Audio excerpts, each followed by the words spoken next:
Chers amis, bonjour.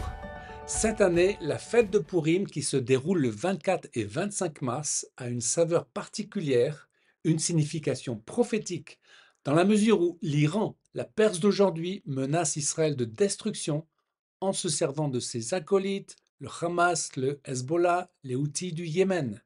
De plus, Pourim se fête au même moment que le Ramadan, qui se passe sous haute tension, notamment à Jérusalem. Rappelons ce qu'est Pourim lié à l'histoire d'Esther dans la Bible. Pourim commémore le salut miraculeux du peuple juif dans l'ancien empire perse, Assus, lors du complot ourdi par Haman pour détruire, exterminer et anéantir tous les juifs, jeunes et vieux, enfants et femmes, en un seul jour. Cette fête est célébrée par la lecture du livre d'Esther, appelé Megillah, la distribution de cadeaux et des réjouissances. Les deux héros sont la reine Esther et Mardochée, qui sera promu vice-roi de Perse à la place de Haman. Lisons Esther 9, 20. Mardochée écrivit ces choses, et il envoya des lettres à tous les Juifs qui étaient dans toutes les provinces du roi Assuérus. Il leur prescrivit de célébrer chaque année le 14e jour et le 15e jour du mois d'Adar. Esther est l'héroïne juive. Esther, c'est le personnage principal du livre qui porte son nom. Elle est l'héroïne de Dieu, originaire de Judée, s'appelant Hadassah, qui signifie myrte en hébreu.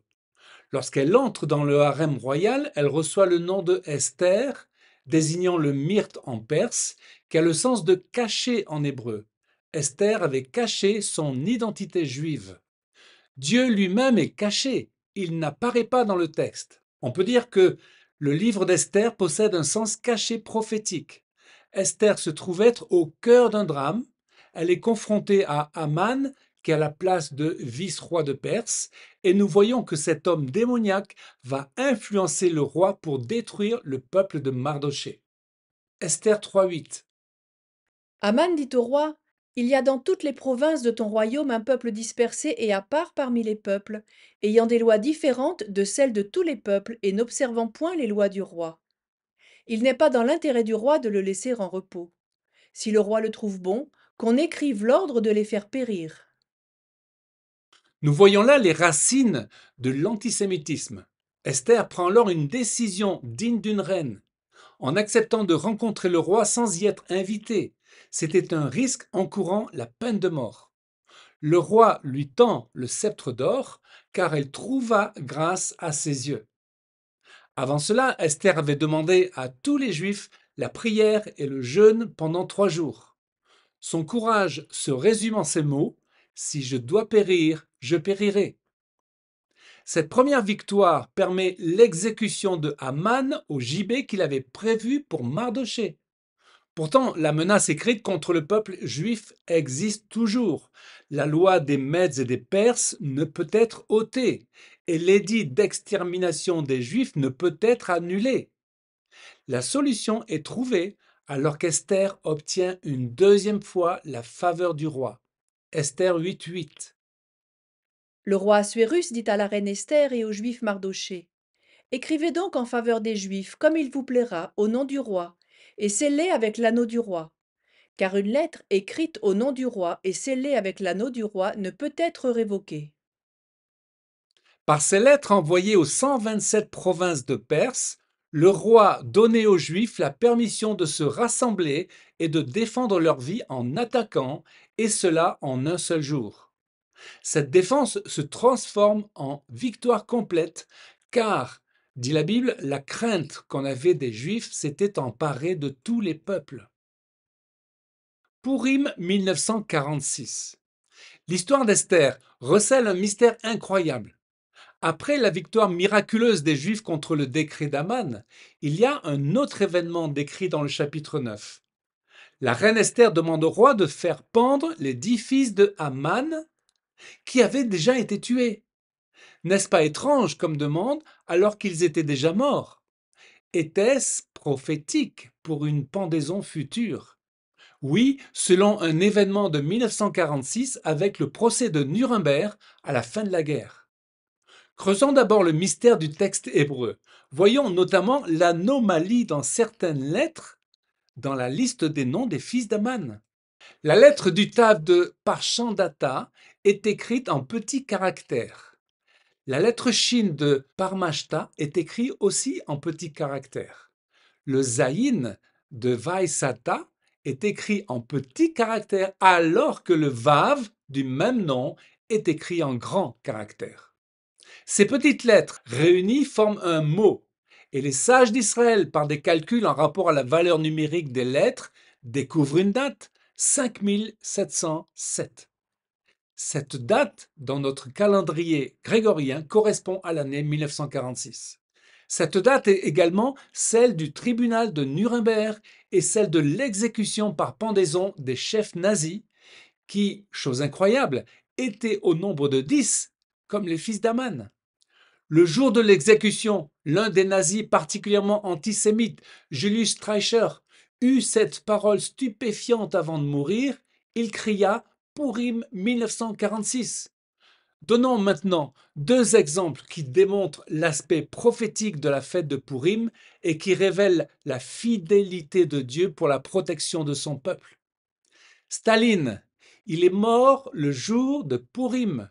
Au début des années 1950, Joseph Staline, le boucher impitoyable de millions d'innocents, avait des plans sanglants pour régler le problème juif en URSS.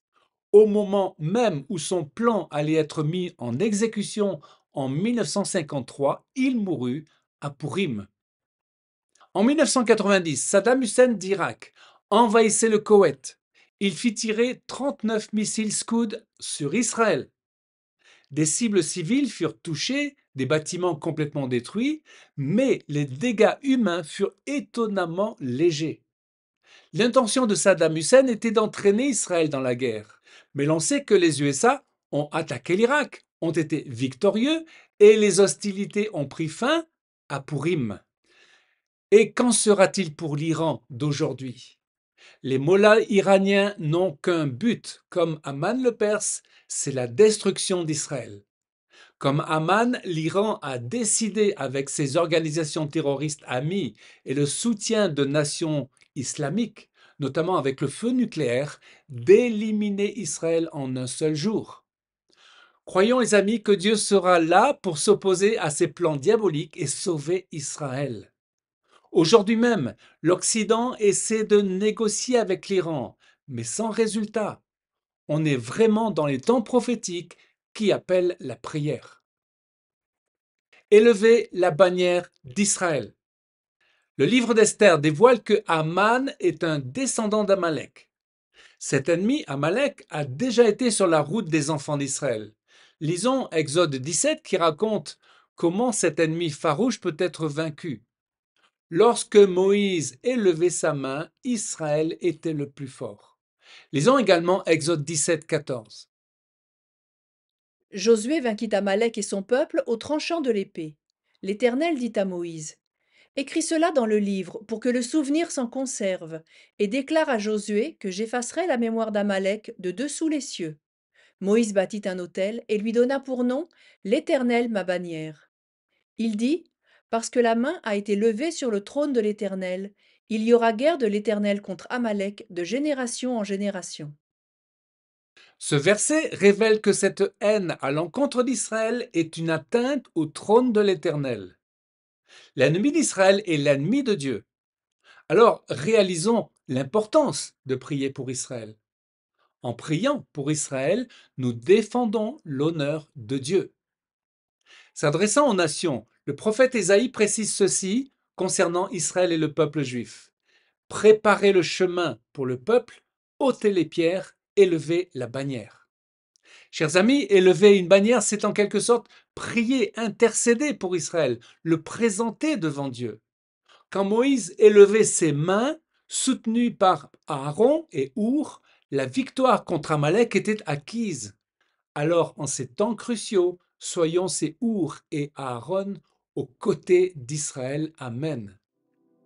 Chers amis, à une prochaine fois pour une nouvelle vidéo en direct de Jérusalem.